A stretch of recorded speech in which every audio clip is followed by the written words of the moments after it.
everyone. I'm Jim Nance. I'm actually not Jim Nance, in case you noticed. I'm Bo McBrayer. This is the DFS Tailgate brought to you by In Between Media. Check out all the socials. Bo McBigtime, IBT Media.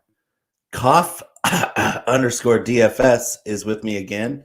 We got a whole heck of a lot of ground to cover this week with a lot of plays. How you feeling, Cough? Good. The cough thing is actually pretty accurate. I've been fighting off a cold for weeks, so if I sound worse than normal, just know I'm not as hungover as you might think. I'm just sick. Well, that's out of the frying pan into the fire, isn't that right? If it ain't one thing, it's another. Well, I mean, I don't feel that great. I woke up with a splitting headache for some reason. It's weird. But this morning I decided, because I'm probably just not well when it comes to having to have a lot of flavor in everything I eat or drink. So I made homemade hot chocolate on Friday night, and I made it with half and half and whole milk and chocolate chips and my own bourbon vanilla extract. Basically, if you ever come over and it's cold, I'm going to have homemade hot chocolate. And I poured a little bit of bourbon into my hot chocolate, and then I topped it off with coffee. So this is a redneck mocha. And which sounds delicious. I'll have you know, I handcrafted this Coors Light, painstakingly made by me. In the Rockies. I also have I did a couple of high noons. No, I wanted to tell you, you were talking about spices. I cooked with a bunch of your spices you sent me. Man, they lived up to expectation. Holy cow, they're good. Thanks, man. Yeah, if you need spice or hot sauce, you are the man to see. Another converted member. But yeah, hashtag not a sponsor, should be a sponsor. High Noon Sun Sips. They hit me up on Twitter last week saying that if there was any opportunities in the future for promoting High Noon Sun Sips, the delicious vodka soda drinks that I love on weekends and weekdays and before work and after work and when it's sunny and when it's cold, High Noon Sun Sips. Hit at your boy. I don't care if you're just placating me, but that's really what it's all about. Is I just wanted some attention, so I added High Noon Sun Sips again. I do it all the time, and they actually replied to me. So I'm holding up my end of the bargain there, High Noon. Your move. Yep. Let's see where this goes. I mean, I could choke down some High Noons. Let's be honest, I'd choke down just about anything. Whoa. Let's get into the DFS player props. Well, let's start with underdog stories.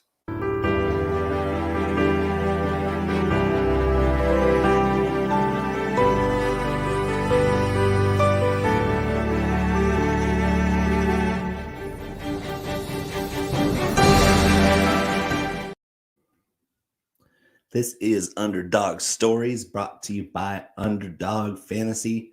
It's one of my favorite fantasy apps. It's got player props. It's got best ball. It's got all kinds of great stuff, great odds. They pay out well. They have a really nice interface for entering promo codes like IBT. Get that nice deposit match. Get your free $5 game with the promo code IBT. I'm just saying, it's not a secret, but it kind of feels like it should be, because you go on Underdog with free money and you can win more money off that free money, because their multipliers are so solid and their odds are so nice and their lines are fair. Like, that's what I love about Underdog. And then it only takes like 5 seconds. Once you have your PayPal paired to the app, your life is basically over, because it's too easy to deposit money or withdraw money. I've been winning some of these player props, and what I hate about a lot of apps is that how quickly they take your money, and then how long it takes to get your money back if you win. Underdog's pretty fast. I'll give them props for how seamless that transaction is on that particular app. I do have some over-unders this week. Do you have any, Cough? Yeah, I got a few, especially when we get over to Monkey Knife Fight. So I'm excited to hear what you got over here. So I do have a 5-legger. I'm betting $10 to win $200. That's 20 times your money if you hit 5 props. And I'm an over better. I don't like to. I mean, I like to sweat the overs on a lot of lines, or I like to sweat the unders on a lot of lines, especially Chuba Hubbard lines. But this week, I actually think Chuba Hubbard's gonna be pretty good, so I left him off of my over unders because it's more of a symbolic thing to have Chuba Hubbard in a bad matchup and pick his under just to round out my 5-legger with 4 overs and a Chuba under. That's been successful for me this year. But I'm going to attack. And he is he's truly your favorite player. Truly. I don't know if people know he might actually be one of my favorites if he balls out today. I already wrote that up, that if he balls out today when I'm playing him in DFS, then I'll be a converted Chuba Hubbard fan if he makes me some money. If he makes you big money, I think it's only right that you buy a jersey. I don't mind that. I'd probably get an OK State jersey because the Carolina jerseys just don't. I mean, I don't look good in teal. I'm not a teal guy. I'm an orange and black kind of guy because I'm a Giants fan. Yeah, that sounds a lot better. It turns out that bright pastel-y type colors don't look good on us heavier set folks. Yeah, the wide bodies need all the darkness we can get to obscure our figures. Anyway, my first pick is over 49.5 receiving yards for my favorite play on the DFS slate this entire week out of every game, Michael Gallup. Michael Gallup over 49.5. He's got a primo cornerback matchup, no matter who he's faced up against Washington. We're talking about a receiver with elite speed, elite leaping ability, and ball skills. Like, he's great at going up and getting the ball in front of wide receivers, and he's just really dynamic down the field. And when Dak takes shots, a lot of times it's at Michael Gallup along the sidelines. And Washington at the cornerback position doesn't have anybody that can actually play those balls, and actually it's more of a 70-30 ball when you throw it up to Gallup against somebody with no ball skills like everybody on Washington. So I think it's a big opportunity for Gallup to use his skill set against a team that really isn't built to beat their division rivals by any stretch.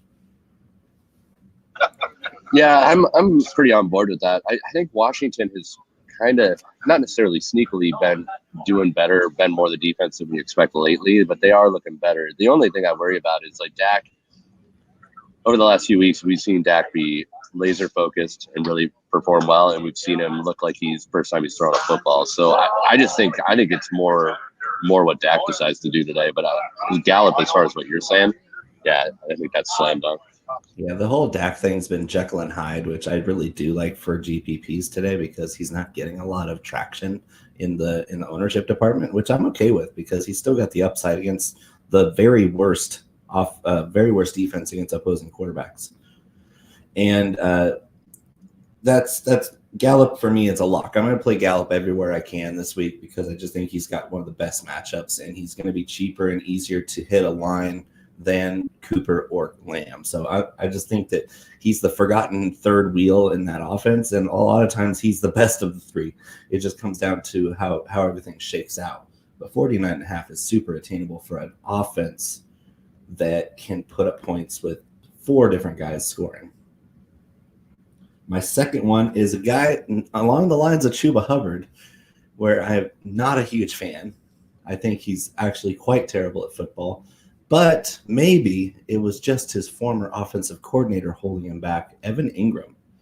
Evan Ingram, old Stonehands himself, has a receiving yards line of 32.5, and I'm hitting the smash button on that one because he only had 4 catches last week, but it was for 61 yards. It seems like they unleashed him, and they're like, "Hey, you were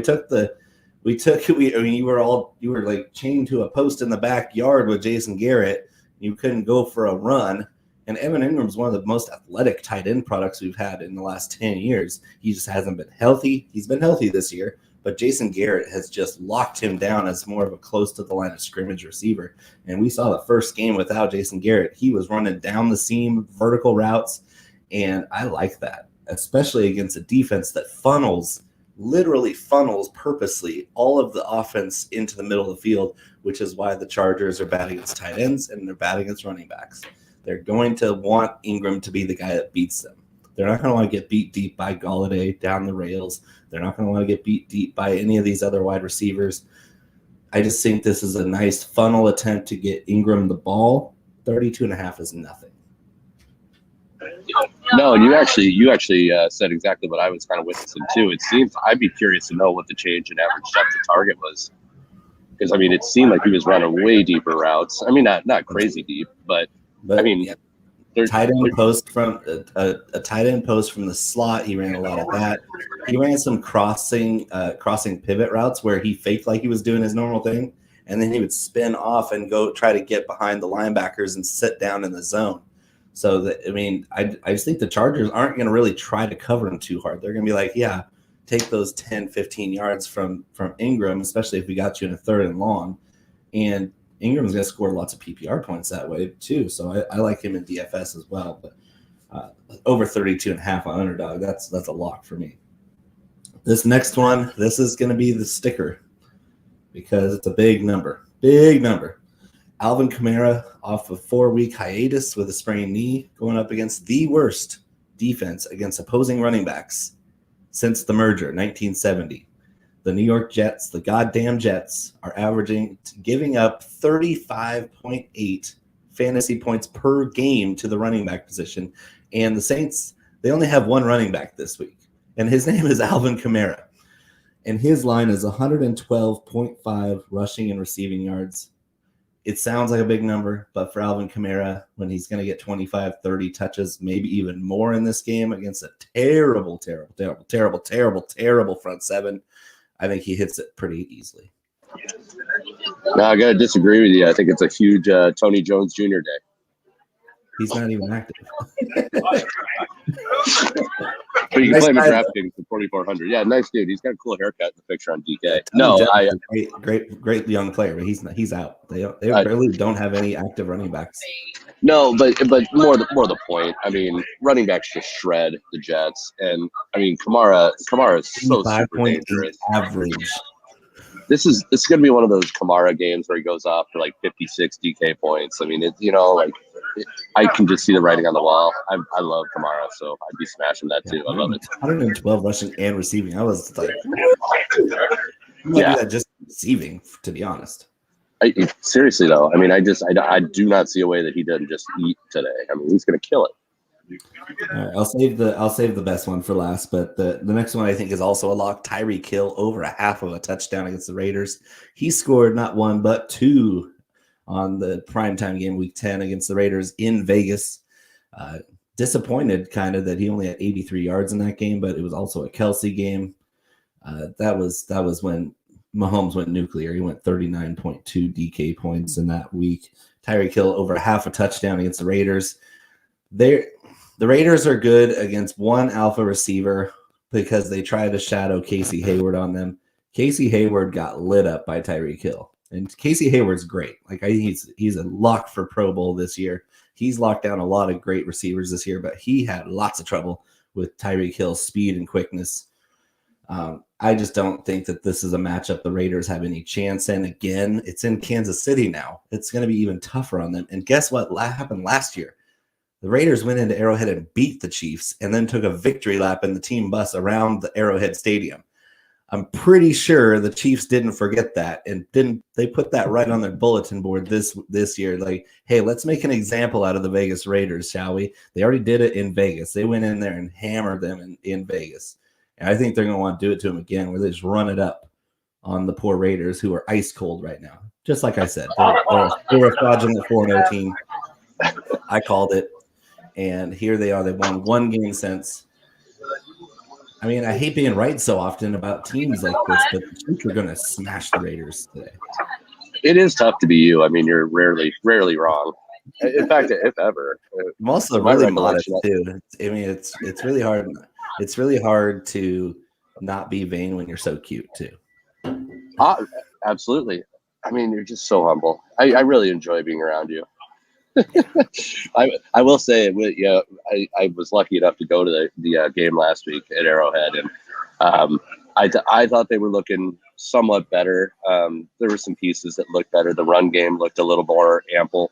I think, anyways, not to go off on a tangent about the Chiefs, but I was actually pretty impressed. So to your point, I think Mahomes and Tyreek are just gonna go off today. And I thought that was going to be the case last week, and it fell well short of my expectations. So I think they bounced back. Yeah, the Raiders are stubbornly a cover 3 team, and that's the kind of coverage that the Chiefs just eat for breakfast. It's too easy for them. Patrick Mahomes goes back there and says, "Oh, you're gonna try to play keys against me. Patrick Mahomes, you're gonna play keys cover 3 against me." It ain't working because I got 2 guys out there that are better than all of your guys combined. Yeah, and like I said too, I mean, I think the passing game actually gets ramped up even more so this week because, like I was saying, I thought that the run usage last week was actually kind of a big change for them, and I think once you start getting that backfield in play, I think it actually will help open up the receivers even more. CEH enough. They almost got to the point where I was like, you know what, that's enough CEH. Yeah. Usually they're well short of that, where they're like, oh, we got this first round running back. We're not going to use it. And he gets hurt when they bring in Darrell Williams, who's been there forever, hasn't done much ever. And they're like, oh, we're 30 touches for Darrell. 30 touches for Darrell. CEH comes back. He's a much more dynamic player, better receiver, better at pretty much everything except for pass protection. And they come in there, it's like, oh, yeah, back to 13 touch CEH. You're like, what is going on here? Darrell Williams getting 30 and then CEH getting 13 just makes no sense to me. Preaching to the choir, buddy. I don't get it either. But hey, right, wrong, or indifferent. At least they are doing something in the run game. They're winning games, and I don't think it really matters. At the end of the day, these teams care more about the win column than they do the stats. The stats are nice to look at and for us to argue about, but we have different motives. Do we not? These teams don't give a rat's ass about the stats like we do. So it comes down to they're going to break down things that did and didn't work on the tape. And if they find out that, oh, when we threw the ball to CEH 3 times, he ended up 28 yards, looked pretty good. We don't want to do that more. But I think Tyreek Hill over half a touchdown is just the easy one. That's low-hanging fruit for me. I'm going to finish up with the best one. You're gonna laugh. But Chuba Hubbard over 73.5 rushing and receiving. That's a low number for a guy who's probably going to get 20, 25 touches this week. Yeah, we saw Matt Rule go and shit can Joe Brady within his first season as an NFL coordinator. Gone because he didn't run the football. And Chuba Hubbard might get 3.5 yards a carry, but I think he's going to get enough volume for 73.5 is easy peasy.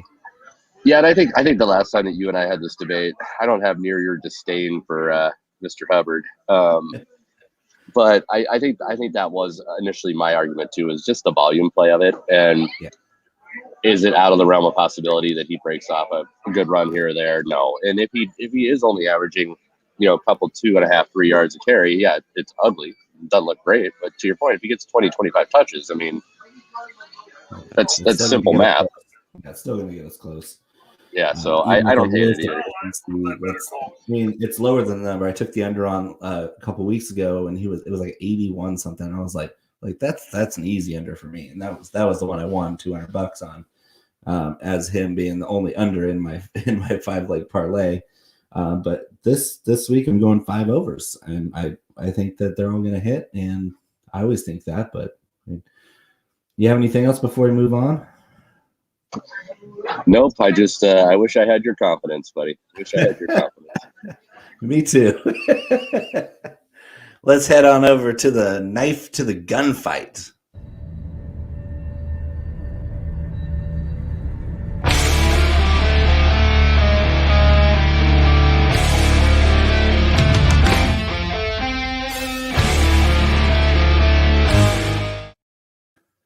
This is Bringing a Knife to a Gunfight, brought to you by Monkey Knife Fight, MKF. Go and download that app on your App Store, Play Store, Internet search browser. This is another player prop app. They have even more multipliers, even crazier odds that you can win. Monkey Knife Fight seems to be Cough. This is your forte. You're kicking ass on Monkey Knife Fight. So I'm going to give the floor to you. Make sure you enter the promo code IBT if you're a new user. Get that deposit match up to $100. IBT is the promo code. Monkey Knife Fight loves to have your business and might as well help IBT out in the process. Cough. What's Seth always say? It's smart economics, good economics. Those both sound correct. Yes. Yeah, we'll just trademark both of them. But yeah, Monkey Knife has been super good to me over the years. I actually got turned on to it playing golf, and we'll definitely work in a segment when we get back around to golf season. But we've been kind of sticking with rapid fires, which if you're over at Monkey Knife Fight, that's their head-to-heads. And I truly believe that that's kind of where you've got an edge over on this website is really going that route. Some of the over-unders are real similar to the underdog ones, which is real similar to everywhere. But the fact that rapid fire will give you a little bit of an edge, I stick that way. We've been targeting games the last few weeks. I'm not in love with any of the head-to-heads I saw for a lot of the games. Like, I think there's going to be a lot of great games today, but I didn't see being able to go through a 5-legger. So what we did is we did the early slate, doing a 5-leg. It's going to give you 20 extra money. So $5 wins you 100, which pretty decent. I feel like it's pretty decent. The first one I'm looking at is Mahomes versus Prescott. I'm taking Mahomes for passing yards. They are giving Mahomes a half a yard. Who cares? But it's not that I don't think they're both going to go off, because I do. I just, like we just droned on about, I think that this is a Mahomes, Tyreek Hill type of day out in Kansas City. I think they're going to crush them. And do I see both of them being in like the high 20s, even low 30s possibly on DK? I mean, they could both get there. But at the end of the day, when the dust settles, I think it's Mahomes over Prescott. Yeah, and I hope they both go off, because they're 2 of the 3 quarterbacks I'm playing at all in DraftKings. So it's a very hopeful of mine that this ends up being a very close race for you, where they both go for like 350, and then Mahomes just edges them out and by a couple yards. And yeah, I think that's a great prop, because it's gonna be fun to watch. Yeah, absolutely. And I mean, just to back it up, so put my money where my mouth is, the 10-leg that I have over on MKF, I've got Dak and Mahomes separately on a over-under, both of them exceeding 285 yards. So, I mean, just yes, $5 pays you $2,500. But yeah, just to back it up, like I said, just so you know, I'm not full of shit. Like, I do think they're both going to have a big day. I think they're probably both over 300. So it's gonna be a tight race, but it'll be a fun one. And I won't feel bad if I lose on Mahomes versus Prescott. But I did kind of like that. I thought it was fun. Yeah, that's gonna be electric to watch. Yeah, and I like a good sweat, so might as well. Next one I've got is McLaren over Hill over Tyreek. But this is a reception prop. So they're giving McLaren 1.5, so essentially giving him 2. And again, I think both are going to get plenty of volume, but McLaren and Hill have very similar volume. And if you're going to give McLaren 2 extra receptions, you probably got to take that line. Yeah, I wouldn't disagree with that, because Washington is devoid of any receiving talent outside of McLaurin. Logan Thomas out for the season. Ricky Seals-Jones coming back this week, but still not going to be 100%. John Bates, no. De'Ami Brown, not yet. DeAndre Carter, maybe. Who's going to steal targets from him? McKissick out. Gibson probably going to get plenty of his, but McLaurin and Gibson, they still both have great games against the Cowboys pretty much every time they go to Dallas or host the Cowboys at FedEx. It's crazy, but these 2 studs for the Washington football team happen to be 2 of my favorite fantasy players, even though they play for the enemy, because they always kill the Cowboys. And then I go back and go, oh, when you play somebody else, I'll be rooting for you.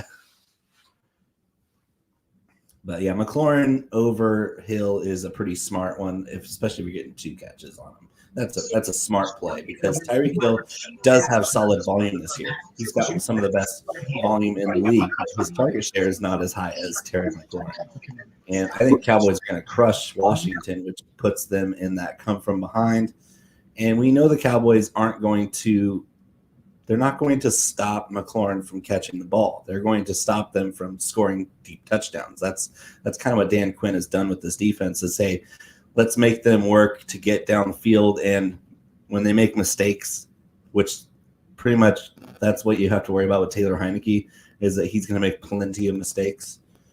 The Cowboys defense will be ready, but they're not going to try to slow down McLaurin. They're just going to try to make sure he doesn't beat them over the top. And I think there's going to be lots of work underneath for McLaurin, especially with how many injuries they're dealing with. Yeah, and it's just what you said. It's really just looking at the line and saying, like, hey, they're giving him an extra 2. I mean, that's huge. That is huge. You wouldn't think 1.5 catches is huge, but that's especially when you're talking about 2 guys that could potentially have 8-9 targets today. I mean, talking about 2 top 10 wide receivers. Any edge is a good edge. Yes, sir. Next one I got, we already talked about how much we love Kamara this week. I do have Kamara over Antonio Gibson. They're giving Kamara an extra 5.5 rushing yards. So it's a rushing prop? It's a rushing prop, yes, sir. And quite frankly, if they weren't giving Kamara any yards, I still like Kamara over Gibson for a straight rushing prop. To what we were just talking about, I do see Gibson being heavily involved today, but I think he gets a lot. If it were a combined prop, I might be a little more worried. But straight rushing, I think Gibson's going to be used a lot in the passing game, as I think Kamara is. But I just think Kamara's got a higher upside for the rushing yards. I was going to say Kamara would make me even more confident in a total yardage prop. You'd have to give Gibson even more yards of juice to make that, to convince me to go with Gibson. Gibson's going to get plenty of touches, but nobody gets more fantasy points per touch than Alvin Kamara. We're talking about even Christian McCaffrey doesn't approach the per touch numbers that Alvin Kamara gets, because, I mean, Christian McCaffrey traditionally gets more volume and puts up crazy stats, but he's averaging 1.4, 1.5 fantasy points per touch, which is elite. It's second best. But Alvin Kamara for 2 or 3 different years went up to 1.8 fantasy points per touch. If that doesn't blow your mind that every time he touches the ball, he's scoring almost 2 fantasy points, and then you see him get 25, 30 plus touches, that's really good. Really, really, really good.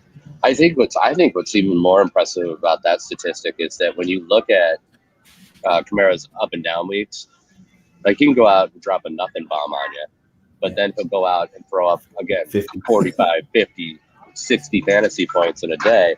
And I think that's why people last year, which was not nice.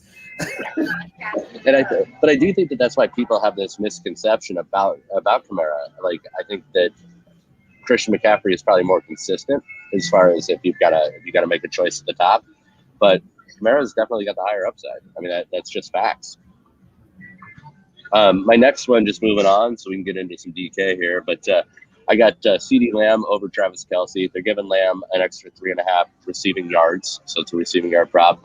I call it an eye test. I don't know what you want to call it, but watching Kelce, I just don't think he's the same Kelce anymore. Like, he's definitely going to get the volume, he's getting the work. It's not like he's a dog shit tight end. I'm not saying he's that. He's still the best tight end. It's just not by as much of a margin as it used to be.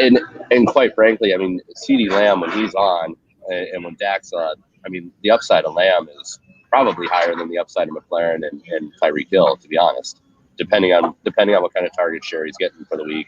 And I'm just a big believer that he's gonna be the main target this week. I think CeeDee Lamb's gonna go off. I think 3.5's whatever. It's nice to have it, but I don't need it. Yeah.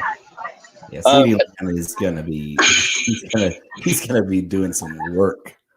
Like, this whole Dallas passing game, which is why we're so high on Dak Prescott. You can't be high on all 3 of these wide receivers with Tony Pollard being out and Zeke being not 100%.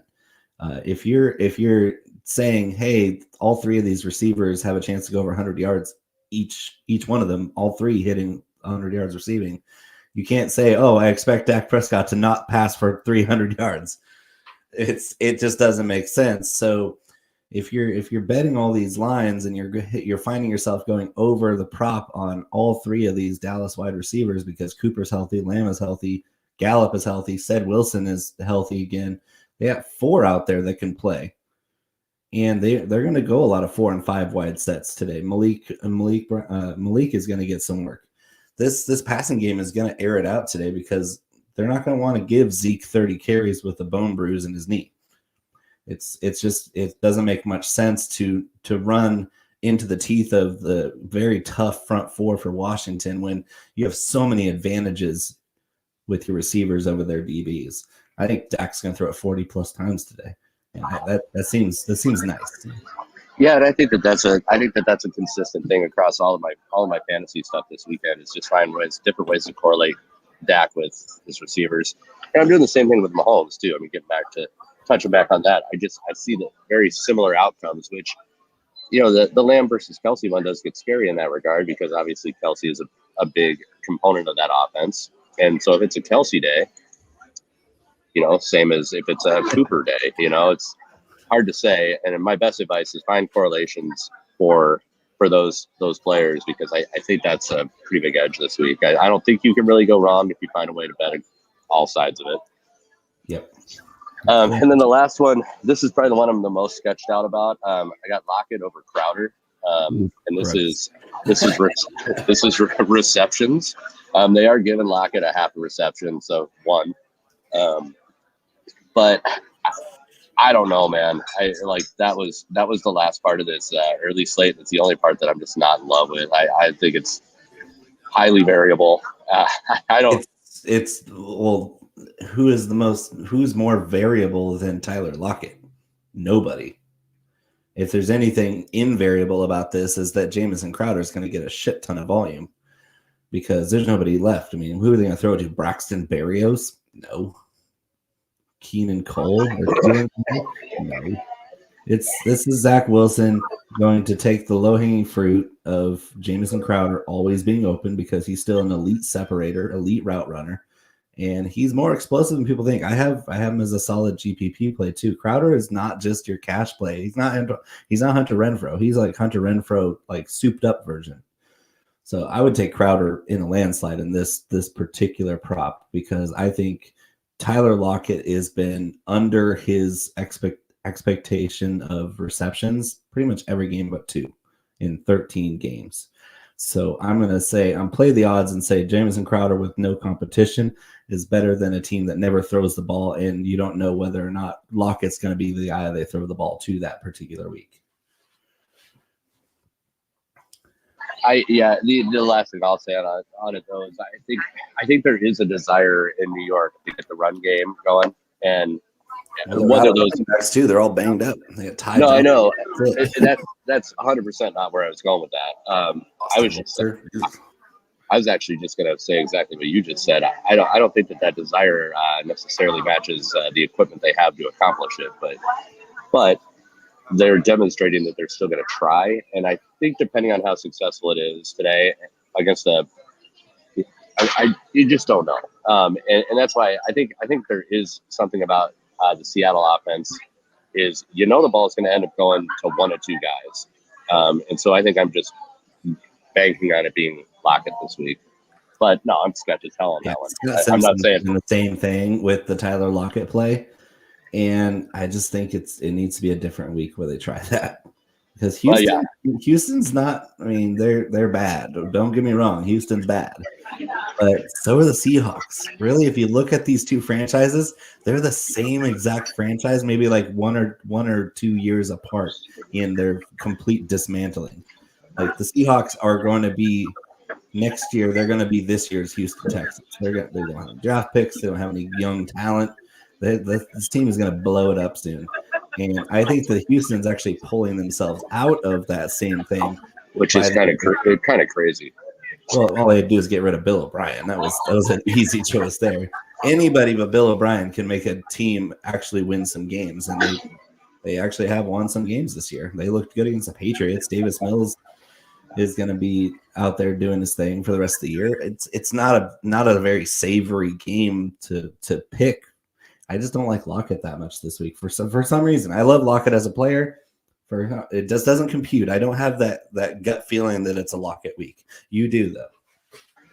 No, I'm not saying that. I mean, you know how Monkey Knife and Underdog both work. Like, you're given a spread of people. Like this is not something that I would have run to the betting window and been like, oh, I gotta have this as my fifth leg. Look at But these are the cards we're dealt, and I like the other four enough that I'm willing to gamble on the fifth. So that's kind of where we're at. Not Lockett because he does have a great matchup on paper. Shall we DK? We'll move on to King of the Crap. Yeah.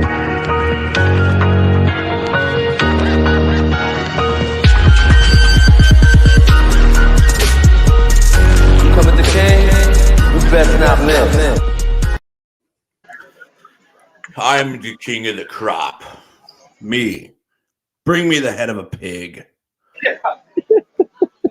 This is King of the Crop, my future sponsor to IBT, DraftKings. We don't have a promo code yet, but I'm guessing it would be IBT. Go and play DraftKings. Go send me a head-to-head before lock this morning. I want all the smoke. Cough, send me a head-to-head on DraftKings this morning. I need all the smoke. Come on. You can do it. Bo, you know that week on week, I make you eat words on DraftKings. I don't know. I still keep winning, though, so I don't know what's going on. But who's winning more? I don't know. How much are you winning? You have some great picks. Don't get me wrong. I'm not saying you're a slouch. I'm just saying that I'm pretty good, too. You're definitely better. With respect, you are definitely better. But I will say, we really should start doing a head-to-head every week and throw up our results. That'd be fun, actually. Yeah, it would. Like the Clash of the Beards and Bellies that Scott and I do every week. A lot of fanfare. Like just even my trash talking video last night to tease Chalk Blocked, we got like 1,100 views because people just love trash talk. Like they love to see two very close friends just talk shit to each other about a meaningless game other than our gentleman bet that who's better at DFS. And it's too much fun to not do that. And I mean, if we were to do that, I mean, we're two of the best looking guys also. So I mean, not only we get to talk shit to each other, but I'm a little afraid for the world if that ever happened. I look good. I gotta stare at my face for 45 minutes every week. I look good. Anyways, nobody wants to hear me talk about how good I look. What do you got cooking? For me, it's narrowing down the field. Like I found myself putting fewer bullets in the chamber this week because I have just a sharper view. I have a harder lean into certain guys this week.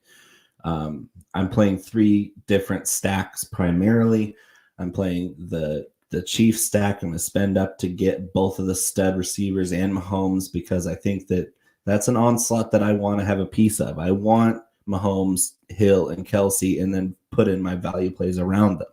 I want that upside. I want the Cowboys stack with Dak and CeeDee and Gallup.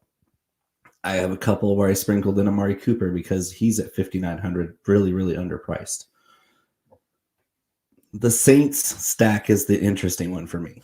Taysom Hill, Alvin Kamara, and the Saints defense going full-on running game onslaught against the Jets, who won't have much to offer on the back end, too. I think Zach Wilson has an outside chance to score decent points, but I do think that offense coughs the ball up a few times to the Saints. So I think that's a nice double stack where you go, hey, Taysom Hill, Alvin Kamara, they're going to be running a lot of zone reads. They're going to be running a lot of swing passes, screen passes. They're getting Kamara in space. They're going to keep the ball away from the Jets. I think that's a really nice double stack that's really unorthodox.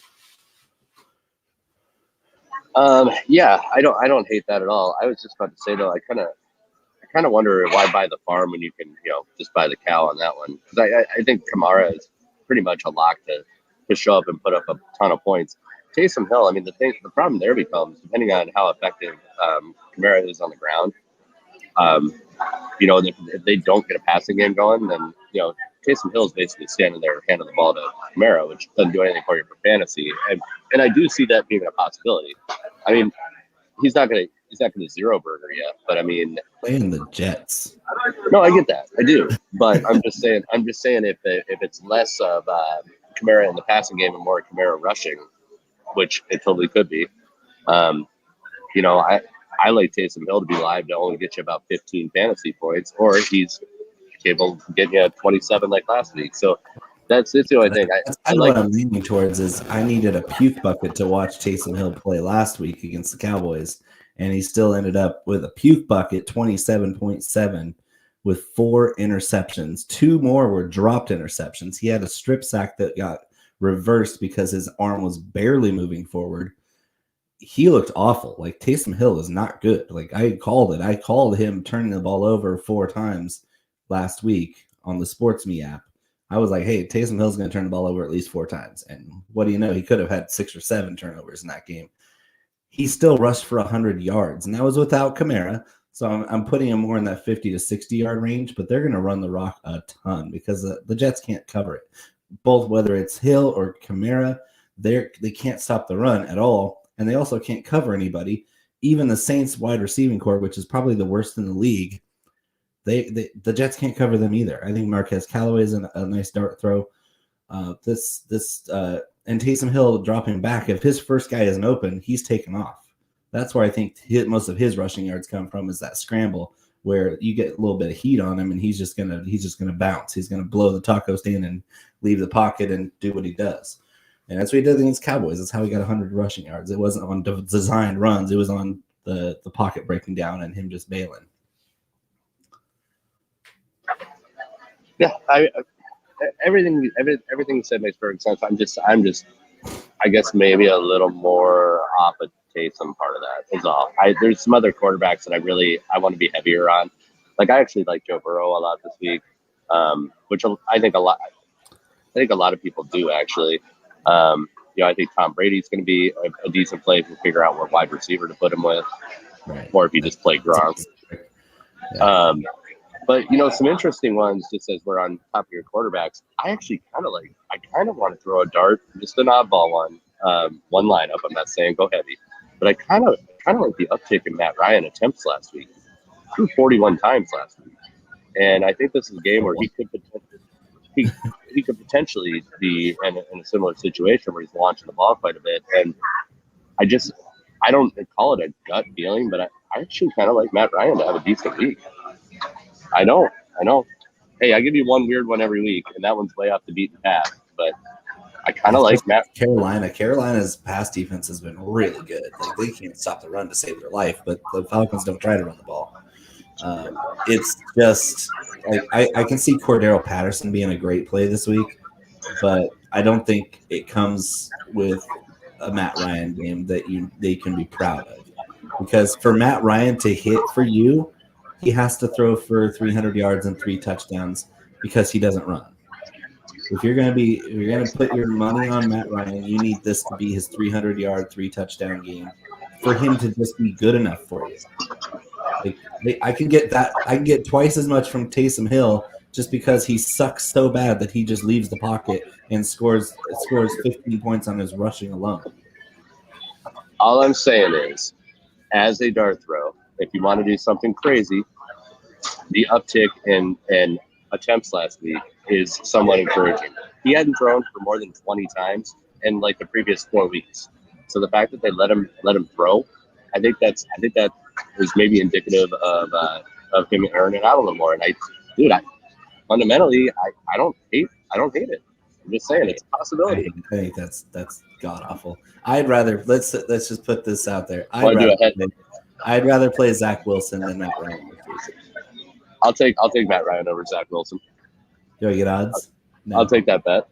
Okay. Hey, you're the confident one. Yeah. No, I just think that Zach Wilson against the Saints secondary that's not good is better for me than Matt Ryan, who has been god awful all season, just like Wilson. But at least Wilson has a decent pass protection unit. Like, his offensive line isn't as bad. And you have Matt Ryan, who has been on his back all year. And the Carolina Panthers the reason why they're so good against quarterbacks because they sack them. They get after the quarterback. Hassan Reddick is going to have a field day. He's going to be all up in Matt Ryan's business. Just saying, man. It's definitely a unique play. It gives you a lot of opportunity. Everybody's leaving him for dead. He still cracked 20 points last week, and nobody cared. Hey, so because both of us are getting wild on something that, nobody cares about. What do you at the running back position? We all know Kamara's a smash. Where else do you want to go? So I think running back is where a lot of people start their builds. So I'm spending down. I'm gonna load up on expensive wide receivers this week, especially in GPP. I'm gonna go 4 wide. I'm gonna do 3 wide and a flex with a wide receiver. I'm gonna do a Kamara or an Eckler. I might throw Zeke in there because he's gonna be a touchdown threat in this Washington game. Zeke is a perfect leverage off of the expected passing volume. Once I get past those guys, it's a lot of chalk, and it's a lot of chalk that doesn't have the same ceiling as it did last week. Like the chalk last week was great. It was one of the best chalk running back weeks of the whole season. This week is completely different. Scoring is gonna be way depressed compared to last week, and so I'm gonna go down to Rex Burkhead. I'm gonna go down to Ty Johnson, guys that are gonna get passing and rushing work in a shootout type game. So Rex Burkhead with no David Johnson on COVID protocol this morning. He's going to get a lot of work, whether it's good work or not. He's going to get a lot of work, and I like his upside at 4,600. And I'm not on Elijah Mitchell or not Elijah Mitchell, but Jeff Wilson. For some reason, Jeff Wilson's upside just doesn't equate to me once Deebo Samuel was activated last night. Yeah, I'm with you on that too. I think I really like Josh Jacobs this week. Not this, and I think I'm not alone there, obviously, but I would put a stamp of approval on playing him. He's been looking really good. They got really nobody else, and he's been getting involved in all aspects. So I think it's 6,200. You can do a hell of a lot worse. You can play CEH if you want 6,100. Maybe. But yeah, no, I'm with you. I really like the Zeke's play. I think he's going to be the forgotten guy this week, and Pollard being out. Zeke, and it's a decent price, 7,300. And then going, I think speaking of forgotten guys, I think taking a swing at Saquon Barkley at 6K is a pretty good play this week. Yeah, I have a couple lineups where I went chalky wide receiver and then Kelsey. And then I dropped a nice big contrarian running back bomb with Zeke and Saquon, and that was one of my lineups. It was fun. It was fun because I can see both those guys scoring multiple touchdowns, even if they're a shell of their former selves. Which I think Saquon's fine. You're just giving him too much crap. Zeke is not fine, but he's going to get a lot of work, and he's a touchdown machine because that offense is going to be in the red zone all day today. I just think that the Zeke opportunities for touchdowns are going to be back. No Pollard. That's a big difference. So you keep talking about the chalky wide receiver. We got about a minute, so we give some folks some time to set some lineups. But who's your favorite play of wide receiver this week? So Tyreek Hill. I find myself spending up for Tyreek all over the place. CD Lamb 7,200. That's a bargain actually. Same upside as just about everybody else on this slate at 7,200, stacked with a $6,700 Dak Prescott. That's money in the bank right there. And then down Michael Gallup, 5,500. Not as chalky, but definitely worth the price. He's going to be somewhat popular because he's underpriced so far. There's a couple other ones. Josh Palmer at 3,000. I want to get to Jalen Guyton at 3,400. But he's picking up 17 to 20% rostership this morning, and that's just too much for me. And especially when Josh Palmer, I think, is more of a touchdown threat than Jalen Guyton, and that's really what I'm looking for. I'm looking for a guy in that Chargers offense to step up and score a touchdown. Nope, I love both those. Getting down at the bottom there, the couple of weird darts that I've got this week. I'm taking a swing at Gabe Davis. He's averaging about 3 to 4 targets a game. They're looking at him in the red zone. I think it's a guy that could definitely get you a touchdown. Not going to get you a ton of yards, but might get a touchdown for you. And then a weird one that I just kind of noticed is Laquan Treadwell is really becoming – no, just listen. He's getting a lot of targets down there. And I'm not saying that that's a good offensive situation at all, but at 3,400 for a guy that's seeming to get some targets. That's like targets on the moon, though. It's like a Jacksonville target is like half a target anywhere else. I'm just saying I would not be surprised to see him grab a touchdown this week. He's had somewhere in the neighborhood of 4 to 5 targets they are looking his way. And do I think Lawrence is lighting the world on fire? Do I think the Jags are a good team? Absolutely not. But at 3,400, even 3,500 below, I mean, we're just looking for a guy who might snag you a touchdown, really. So. Yep, I think that's solid as it gets. Not a fan of Treadwell, but I mean, who knows? Hey man, I suffered through him in Minnesota long enough. I'm not a fan of him either. Can't be one. Him and Chuba Hubbard, big fans of our show. We're certainly not fans of their game. Yeah, we're playing them this week though. My God. All right, you ready to get out of here? Let some people set lineups. Thanks for joining us, everybody. This is the DFS Tailgate, part of IBT Media. That's Conor Coughlin. I'm Bo McBrayer. Thanks for joining us. Great luck today. Cheers.